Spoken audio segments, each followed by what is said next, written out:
मुस्लिम league किस मुल्क में कहाँ किस जगह वजूद में आई।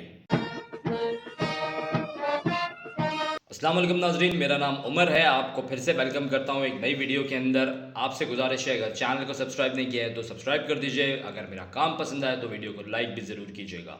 पाकिस्तान रेजोल्यूशन यानी कि करारदाद पाकिस्तान, जो कि 1940 में लाहौर में पास हुई थी, आज ही के दिन 23 मार्च को, तो किसने पेश की थी करारदाद पाकिस्तान? ये पेश की थी फजलुल हक साहब ने, जो कि बंगाल के पॉलिटिशियन थे।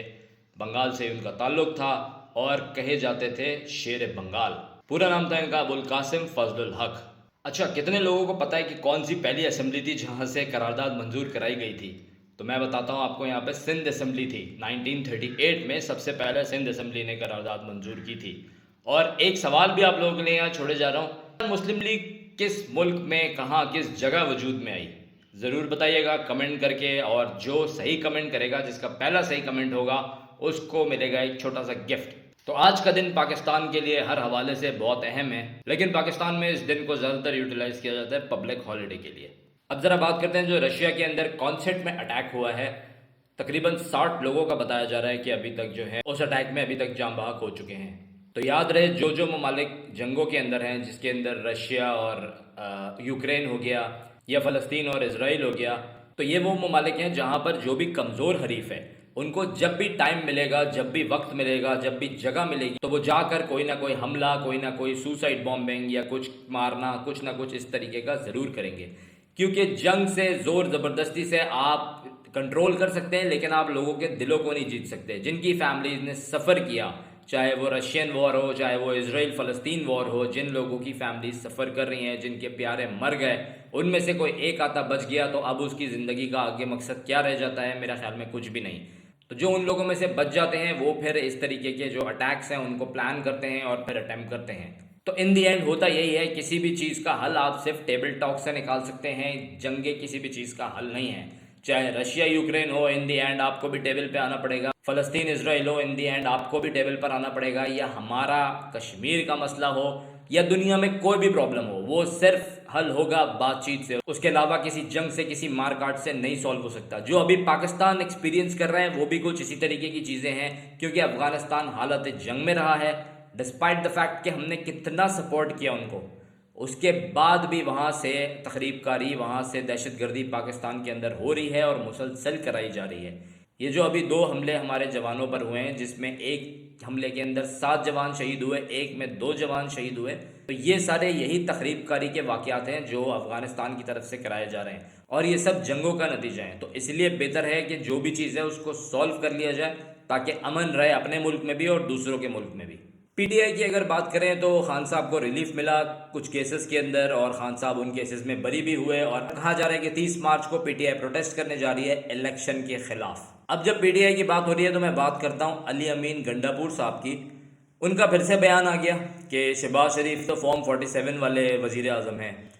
इससे पहले जब मिलकर आए थे तो उस वक्त बाहर आकर फूल बरस रहे थे मुंह से कि बहुत अच्छा, हमारी बहुत अच्छी मीटिंग रही। आप लोगों में से जिसने वो कॉन्फ्रेंस देखी होगी उनको याद होगा कि एहसन इकबाल साहब साथ खड़े हुए थे, और उस वक्त अली अमीन गंडापुर साहब शहबाज शरीफ की बड़ी तारीफ़ें कर रहे थे। और अब फिर से वो दोबारा वो यू टर्न लेके उसी चीज़ के ऊपर आ गए, क्योंकि मसला है पीटीआई के अंदर माइंडसेट का। वो माइंडसेट इसी तरीके का है, जब तक चुटकुले, शोशे, शगुफे नहीं छोड़े जाते तब तक इनके क्राउड को मज़ा नहीं आता। और ये बात अब ये भी समझ गए हैं सारे लीडर्स के इनको एंटरटेन करना है तो कुछ ना कुछ बड़कियाँ, जैसे पहले मौलाना साहब को डीजल डीजल चिल्लाते थे और इस तरीके की मुख्तलिफ बातें, और दूसरे लोगों के भी नाम रख देना या बदतमीज़ी कल्चर। इनको पता है कि इसी चीज़ से इनकी मकबूलियत बढ़ती है और एक क्राउड में गर्मा गर्मी इन्हीं चीज़ों की वजह से रहती है, वरना कोई काम की बात तो मेरा नहीं ख्याल कि अब इनकी तरफ से आने वाली है। पेट्रोलियम मसनूआत के ऊपर जो IMF ने टैक्स लगाने की बात की है, वो मैं अपने पिछले व्लॉग में भी बता चुका हूँ। 18% टैक्स है, और कहा जा रहा है कि कमो बेश 100 रुपये के करीब इनको बढ़ाने हैं पेट्रोल में पैसे। तो वो कितने एक्चुअल बढ़ेंगे ये अब किस्तों में पता चलता रहेगा।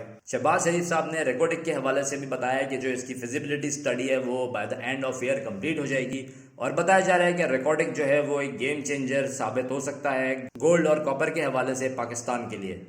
अब थोड़ी सी कराची के हवाले से बात करूंगा। आए दिन कराची के अंदर मोबाइल स्नैचिंग के वाक़यात सुनने में आ रहे हैं, और अब हो रहा है कि गोली मार दी जाती है थोड़ी सी रेजिस्टेंस पे। मैंने अपनी पुरानी वीडियोस के अंदर भी इस बात का जिक्र किया है और कुछ वीडियोस मैंने उन लोगों पर भी बनाई है जो इन तमाम वाक़यात में हादसे का शिकार हुए।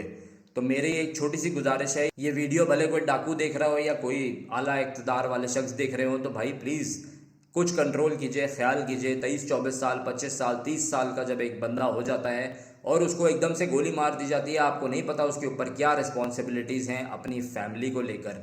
कहीं ऐसा तो नहीं कि वो वाहिद कफ़ील हो अपने घर वालों का, घर वाले इंतज़ार कर रहे हों। तो बराए मेहरबानी ये कोई ऐसी चीज़ नहीं है कि आपसे शहरी कोई ऐसा मुतालबा कर रहे हों कि कोई बहुत ही एक्स्ट्रा ऑर्डनरी चीज़ हो। ये सिक्योरिटी प्रोवाइड करना हुकूमत का पहला बेसिक राइट है। शहर के अंदर अगर आप एक मोबाइल लेके नहीं सही घूम सकते तो आप कैसे एक्सपेक्ट करते हैं कि आपके पास फ़ॉरेन इन्वेस्टमेंट्स आएंगी? यहाँ पे फ़ॉरेन इन्वेस्टमेंट्स आएंगी इस माहौल के अंदर, जहाँ पर अगर आप निकल जाएँ, आप सुबह शाम सिंध में क्या बता रहे हैं, कच्चे के डाकू, आप वाक़यात क्या बता रहे हैं, मोबाइल छिन गया, सरजानी में एक बंदे को बेचारे को मार दी गोली। इस तरीके के जब वाक़यात आपके पास हर वक्त मीडिया के ऊपर चल रहे होंगे तो कौन चाहेगा यहाँ पे इन्वेस्टमेंट करना? तो बराए मेहरबानी ज़रा इन चीज़ों को देखें, इन पे थोड़ा फोकस करें। मेरा ख्याल में जो हमारे सिंध के बाइक़्तिदार पॉलिटिशियंस हैं, टीवी से वो भी कनेक्टेड रहते हैं, जितने जर्नलिस्ट हैं उनसे भी वो कनेक्टेड रहते हैं। फिर इस चीज़ को कंट्रोल करने में इतना मसला क्यों है? इस चीज़ को फौरी तौर पे कंट्रोल होना चाहिए ताकि शहरियों को आज़ादी से घूमने का थोड़ा सा उनको पीस ऑफ माइंड तो मिले। अभी तो पहली टेंशन यार ये होती है, मोबाइल जेब में रख लेके जा रहे हैं, किस जेब में रखना है, कहाँ लेके जाना है, कहाँ नहीं लेके जाना, गाड़ी में सीट के नीचे डालना है, क्या करना है भाई, मोबाइल बचाएं कैसे? अच्छा, मसला मोबाइल का नहीं होता, मसला उसमें जो डेटा है उसका होता है। जब इसके अंदर से सारे कॉन्टैक्ट्स चले जाएंगे, इसके अंदर जो फाइल्स है मेरी वो चली जाएंगी, व्हाट्सएप का जो डेटा है वो चला जाएगा, तो फिर मेरे लिए मतलब कोई मायने नहीं रखती चीज़ जो मैं नया लूँगा। वो पहले तो कोरा डब्बा ही होगा। आपने कुछ कर करा के पैसे वैसे करके चलें, ले लिया मोबाइल दोबारा, लेकिन वो डेटा आप दोबारा कैसे लाओगे? सारा मसला ये होता है। तो बराए मेहरबानी इन चीज़ों को ज़रा यकीनी बनाएं। जहाँ आप टेक्नोलॉजी को फ़रोग़ देने की बात कर रहे हैं, ये टेक्नोलॉजी है भाई।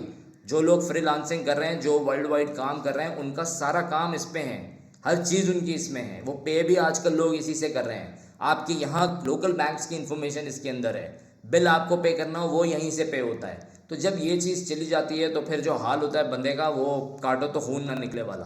तो आई होप कि गवर्नमेंट इनको आने वाले दिनों में इन वाक़यात को कंट्रोल करने की कोशिश करेगी और अमन व अमान की सिचुएशन को कराची के हवाले से और पूरे पाकिस्तान के हवाले से ज़रूर बेहतर बनाएगी। एक इंटरनेशनल खबर और आपके साथ शेयर करूंगा। केट मिडल्टन जो शाही ख़ानदान की बहू हैं, उनको कैंसर डायग्नोज हुआ है। याद रहे कुछ दिन पहले प्रिंस चार्ल्स को भी कैंसर डायग्नोज हुआ था, अब उनकी बहू को डायग्नोज हुआ है। अभी तक ये नहीं बताया गया कि क्या नौयत है, लेकिन बस ये एक खबर शेयर की गई है अवाम के साथ। तो रमज़ान का पहला अशरा ख़त्म हो चुका है और हम दूसरे अशरे में दाखिल हो गए हैं। तो तमाम देखने वालों से मेरे लिए भी दुआओं की अपील है और एक दूसरे को भी दुआओं में याद रखिए। और अपना जो इफ्तार पार्टी वाला प्लान है वो अगर आप लोग कमेंट करेंगे तो फिर मैं लास्ट वीक में आपको बंस रोड पे या अगर कोई जौहर पे करना चाहें तो हम लोग वो मिलके बात कर सकते हैं। पहले मुझे पता चले कि कितने लोग आना चाहते हैं। मेरे कोई बहुत ज़्यादा अभी सब्सक्राइबर्स नहीं है, उम्मीद है कि बढ़ जाएंगे। तो जो कराची के हैं वो लोग ज़रूर कमेंट करके बताएं, उनको मेरी तरफ से इस रमज़ान के अंदर एक इफ्तारी साथ में मेरी तरफ से होगी। इसी नोट पर करते हैं हम आज का व्लॉग एंड। अल्लाह पाकिस्तान का हमें नासिर रहे।